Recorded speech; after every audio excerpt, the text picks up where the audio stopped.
Then the Pharisees and some of the scribes came together to him, having come from Jerusalem. Now when they saw some of his disciples eat bread with defiled, that is, with unwashed hands, they found fault. For the Pharisees and all the Jews do not eat unless they wash their hands in a special way, holding the tradition of the elders. When they come from the marketplace, they do not eat unless they wash, and there are many other things which they have received and hold, like the washing of cups, pitchers, copper vessels, and couches.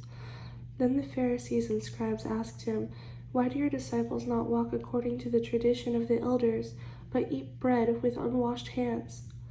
He answered and said to them, "Well did Isaiah prophesy of you hypocrites, as it is written, 'This people honors me with their lips, but their heart is far from me, and in vain they worship me, teaching as doctrines the commandments of men.' For laying aside the commandment of God, you hold the tradition of men. The washing of pitchers and cups and many other things, such things you do." He said to them, "All too well you reject the commandment of God, that you may keep your tradition.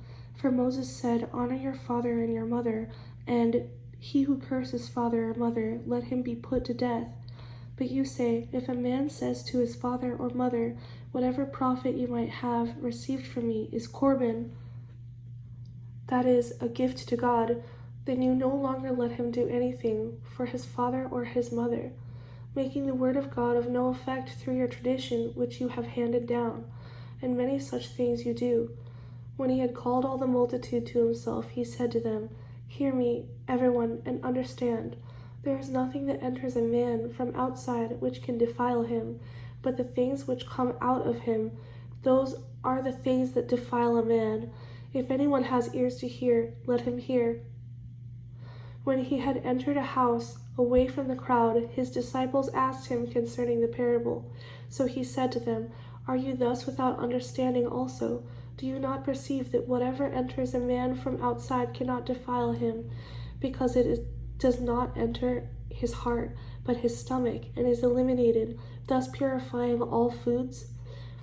And he said, "What comes out of a man, that defiles a man. For from within, out of the heart of men, proceed evil thoughts, adulteries, fornications, murders, thefts, covetousness, wickedness, deceit, lewdness, an evil eye, blasphemy, pride, foolishness. All these evil things come from within and defile a man." From there he arose and went to the region of Tyre and Sidon, and he entered a house and wanted no one to know it, but he could not be hidden. For a woman whose young daughter had an unclean spirit heard about him, and she came and fell at his feet. The woman was a Greek, a Syro-Phoenician by birth, and she kept asking him to cast the demon out of her daughter. But Jesus said to her, "Let the children be filled first, for it is not good to take the children's bread and throw it to the little dogs."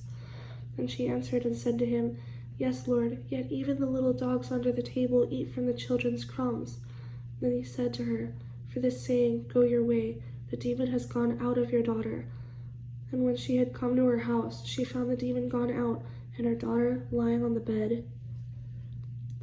Again departing from the region of Tyre and Sidon, he came through the midst of the region of Decapolis to the Sea of Galilee.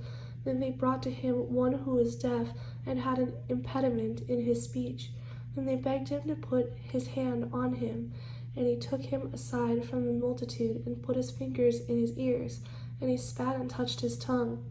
And then looking up to heaven, he sighed and said to him, "Ephphatha," that is, "be opened." Immediately his ears were opened, and the impediment of his tongue was loosed, and he spoke plainly. Then he commanded them that they should tell no one, but the more he commanded them, the more widely they proclaimed it. And they were astonished beyond measure, saying, "He has done all things well. He makes both the deaf to hear and the mute to speak."